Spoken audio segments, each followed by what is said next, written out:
once we sit up there and acknowledge, the wrong, or the wrong that can be done towards the father, tighten up on it, and just realize what's good out there. Right. And I say, to me, in my circle, you all do a great job. The guys I know, they are great fathers. And even if they wasn't in the beginning, right. With the trials and error and stuff like that, they got over whatever hump, and they're doing a great job. That's good. And I salute all my dogs, all the homies that do it, because like when I say the guys I know, like it's a lot of them, and all of them do their parts, and not just the fact of their own flesh and blood, but even other people kids. Wow. They step up to the plate and handle that. Hey, I'm gonna drop them gems on the fathers, some real fathers. So yes, I applaud and I salute you all, and continue the great work. Yes. Consistency, like you said. Yeah, and like, just to piggy off of what we were talking about earlier with my dad, like my dad, was always involved. And I remember the fear that took place in my life when it came down to my dad. Like I was, petrified of him as I was growing up. I remember I got in trouble in elementary school. All right. And they was like, I'm going to call your dad. I was like, no. Not the alpha. What? I was like, no. Elementary school, I'm like, no, do not call my. The teacher was like, I'm gonna call him. Cause you was acting up. I'm gonna call him. And when she called him, I was like shaking in my boots. Oh my goodness! I love it. And then she was like, "Oh, your dad on the phone." I was like, "I don't want to talk to him." Trying to be tough, right? So I don't want to speak to him. I heard him through the phone. Get on the phone. I was like, yo, I'm in trouble. I love it. I heard him, like, she had the phone held. And I'm like, man. That boy's scary. So I grabbed the phone, put it on my ear, and he's like, you already know. I'm like, when I get home, what? I'm in trouble. He's like, I'm going to get you. You already know. I'm like, but Dad. He's like, I don't want to hear nothing. You knew better. Hung up the phone. Bam. So when that happened, after school, we would have to hang out at where the trees were, and the kids, the parents would come and pick you up from there. I remember that big old tree. Right. So I sat there, just sitting nervous. There. I wasn't playing. Okay. I wasn't playing. My brother was playing. And all the other kids were playing. I was just sitting up there already thinking like, man, he is going to get me. Yes. When he see me and when we go home. Oh, my goodness. And so I was sitting there. He pulled up. He was like, Dwayne. I was like, yo, Showtime. I'm dead. I'm dead.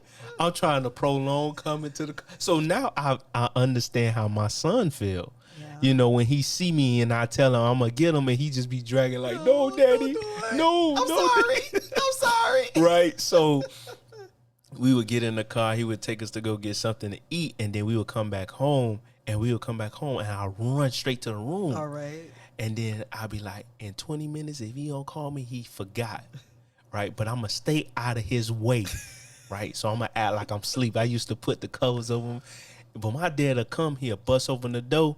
What? Dwayne, come here, bam. You can have your door closed at your house? You were able to close your door? So it wasn't closed all the way, but, slightly closed. Okay. But you know when the door was opening. Okay. Right? So he opened the door, like, bam, like, you're busting in there. You feel me? And then he'll come, Dwayne, come here. Bam, and then he'll get me. Okay. So I'll be like, man, but I didn't do it. He'll try to make all types of excuses. I remember one time, just to reflect, I got a whooping from my dad, right? All right. And I had put all these underwears on. Okay. Right? And then put my boxers on top. So this how it went. He struck. Bam. What was the sound effect from that? I don't know what it was. Okay. But it was poof. Okay. Right? Okay. He's like, huh? Right. He did it again. Bam. Right. Listen, y'all, this is not abuse. This is just disciplining. You need discipline in your life. Right. So this is a certain type of discipline. He did not kill me. You still standing. I wasn't broken and I have all these bruises. Right. So for the critics out there that think, oh, it's abuse and we should charge them and all that stuff, stop that, because they ain't gonna even work over here. Thank you. All right. So going back to the story. All right, go ahead. All right, because I stand up for mine. You feel me? Hello. So anyway, he hit me. And then and then he's like, what? You ain't what? You ain't flinch. He got me again. He got me again. Hey, he getting mad. Right. He's like, okay, I'm going to get him. He did that little swing he does. Oh. Bum. He got me and I ain't crying, but he's like, come here. I'm like, nah. Ah! I'm acting now. I'm like, ah! I'm falling on the floor. He's like, nah. From the beginning. You should have been acting from the beginning. Listen, I wasn't in my right mind. I was trying to get the whooping over with. Right. So you should have thought all of this through. Right. I didn't. I just thought about protecting myself. You feel me? Like, how I'm going to protect myself. Man. And he said, come here. I'm falling all on the floor. He's just looking at me laughing. Like, yeah, that ain't working. So come here. Bomb. So I came over. He checked my underwear, like, from the side. Okay. He's like, man, go take them things off. Oh. Go take them things off. He caught you. Yeah, he got me. He got and then I really got that whooping. You got that He put me in a semi-coma. Listen. Because, you know, after a whooping, you go to sleep. Man, right. Man, that's that. So, yeah. Oh, my goodness. And outside of that, I can remember another story of my dad. And, like, at that time, I just thought he was a superhero, right? Okay. He was just that dad that was just, he would do the most, like, impossible thing that could not be done, but he did it. Right. And I remember the time that he had, we went to the basketball court. And in Mortar Grove Elementary, there was a shed. And that shed will, like, kind of block the, so you had your regular court, but it was a shed off to the side. Mm-hmm. And people would try to make blind shots, like, oh, I'm so good, where the little water fountain was. So you would just try to shoot over the shed into the, into the hoop. Okay. So first try, we was just over there talking smack to my dad. So he came to the court. We playing basketball, blah, blah, blah, whatever. So, so now comes the challenges. So we try to shoot behind the goal. You try to shoot way behind the fence, over the fence, into the net. Gotcha. So my dad trick shot was shooting behind the goal. Nobody could get it. All my cousins, my homeboys that was there at that time, they could not get this shot. My dad's like, give me the ball. I got this. Right. So he went to the side. He looked over. Okay. Put his hand up with the ball, and it went in. All of us just went crazy. We like, yeah, that's and we left the court. You know how you drop the mic. My dad dropped the mic, and he walked off. What? That's how you. Man, I remember that moment, and these are moments, as a father, kids cherish. I ain't think I would have remembered that. Gotcha.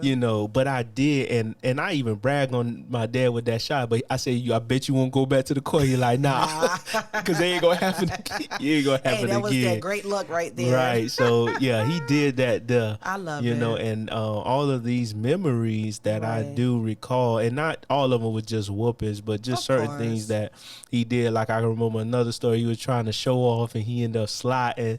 So we had a little tile where his car was parked. Okay. So he was trying to show off. So once we drove into he picked us up from a summer camp. All right. And then, we coming home. So as we were coming home, he wanted to show like, oh, my car got that engine in it. My thing is like a brick. It could go through anything. Gotcha. We good. Gotcha. Man, we drove up into the driveway and we got right there and he sped up and tried to press on brakes. And once he pressed on brakes, we slid all the way to the gate, and we hit it. Boom! Everybody was quiet. Everybody was quiet in the car. Did he laugh? Yes, he laughed once he realized his bumper wasn't off. That's when he laughed because he was like, but he had to be G with it, Right, so right. he was like, man, it's all right, right? And he jumped out the car. The first thing he did was look at that bumper, and so he was like, "Yeah, man, this ain't nothing. See, I told you my car is like a brick. Well, y'all, this made of metal. Man." But you know, what about you? You got any remembrance of your dad? Of course. Listen, my daddy introduced me to spades. Okay, I was playing spades since I was in elementary school. Mm-hmm. My dad had his friends come over. Mm-hmm. You know, listen. Of course, listen. I'm a strong believer. Don't leave no kids along with men. That's just who I am. Okay. You understand? So I was like, if you see my dad, you saw me. Right. But when it came down to them spades, mm-hmm. listen, I was like, I want to learn. That's what's up. I want to learn, mm-hmm. and so I've been busting down spades since day one. Mm-hmm. You understand? Going back to elementary, my dad sometimes had to drop me off to school. And if my mama didn't do my hair, my dad get that hair and he'd be like, well, baby girl, I'm gonna try to give you a ponytail, and that ponytail be so goddamn go slanted. Wow. But guess what? He was tried. Like, he tried. I respect him. Even mm-hmm. though I'm like, I probably look ugly, mm-hmm. but my daddy did my hair. I was like, so you go pick me up from school early? He was like, no, he gonna stay there. So I'm like, okay, then cool. I think that's the dad ponytail, the side ponytail. I think every girl, if their fathers, you know, if you had that father in your life who did your hair, hey, that side ponytail, that was the daddy. Right, I think that was the daddy tail. They probably invented the side ponytail. That's what I'm saying. They couldn't get it. You. That's what I'm saying. Listen, so thank y'all for those fathers who got say, the you know what, tail out hey, there, I got them hands. I ain't your mama, but I'm gonna figure this out. Right. So that was one of the great memories that I wanted to add. Secondly, listen, mm-hmm. my dad be like, "Oh, hey, you wanna take a shot of gin with me?" Of course, after I turned 21, I'd be like, "You want me to take a what? What's this you drinking? Come on, have that gin." So listen, this right here, I got nothing but thick skin all up in here, and it's like I'd be like, "What? You want me to try what?" Listen, so hey, that's me. What? T and J right there. That's what's up. So thank you for. Should you say thank you for introducing me to alcohol? No. Guess what? But it works. But thanks for the memories. It's always fun. Right. Always fun. You always understand? fun. I heard of a dad that had done that too with his daughter. Okay. You know, taking her out, and I do encourage dads to try things with their daughters. 21, right? Right. So you have to graduate for that age bracket to do this, do that. So I'm speaking. Okay. Right. So I applaud dads that do take time, especially if they have daughters, to take time out with their daughters mm-hmm. and take care of them. I got friends that. People I work with that have daughters, and they take care of their daughters. Hello. You know, and you know, to have that, you know, remembrance of just having a shot with them. Right. But I was going to a story where the dad said he took his daughter out to have drinks. Okay. And, you know, tried to get her not drunk, but just tried to get her there. All right. And when they tried it, I got you.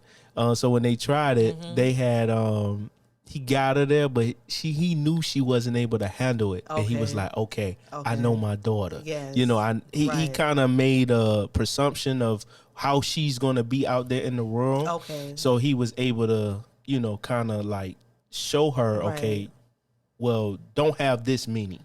Right. You know, and go from there. Gotcha. So I thought that was awesome. I said if I had a daughter, I would do the same thing. Come on now. You know, we just need those fathers. Listen, again. It's what I took from my father. Mm-hmm. Before we wrap it up, mm-hmm. like teach your kids what they need to survive on this earth without you. I agree. Not to say it's so simple, but that's what I live for. That's what I thrive for mm-hmm. because that's what I was taught. And that man, John Young, mm-hmm. did everything that he could, plus more, to say, you know what, y'all got it. Mm-hmm. My girls got it. Mm-hmm. And that's all I'm gonna add to the fathers. It's one more thing I want to add a little bit of. Go ahead. And I'm gonna try to be brief with it. Okay. For the ones that like their dad passed away when they were younger, right? Or you know, passed away vital years of their lives. Right. I feel like even though you had passing, God always will send someone, you know, in your life to be Yes. somewhat of a dad. Right. You know, and just I say realize it. Not just recognize that person, but Right. realize that person was sent just to help me. It may have been a granddad, and I talk about my granddad a lot. Okay. But I know that he sent that angel, which is my dad. Yes. You get what I'm saying? My so grandfather too, Grandfather Brown. right. So Yes. for the ones that, you know, and especially when they were kids, the dad wasn't around and the mom ended up moving on with their lives, or it may have been an uncle, Right. you know, like a person I know that their uncle actually became their dad. You Right. get what I'm saying? So I feel like as though, yeah, you may have missed out on that father, the bloodline father, Right. biological father, but God still put in your life someone, Yes. you know, and just Yes. realize and recognize and appreciate it. Thank you for saying that, because I needed to hear that too. Okay. And when you said that, because I also lost a grandfather last month, I'm for sorry the for that. house, and so now I have one more. Listen, like you said, your grandfather, and I'm gonna be short too. When I really need someone to call, I call my grandfather. See, And it's like, because you need that man's advice. I agree. You understand? You don't have all the answers in here. I agree. Women, we don't have it all. So when you just need someone to call on, like you said, recognize, thank you for even saying that, because I'm blessed to have my grandfather, Clee Brown, in my life, because right now, since day one, and we could talk about this later, but just thank you. I wanted to like generally say thank you. Right.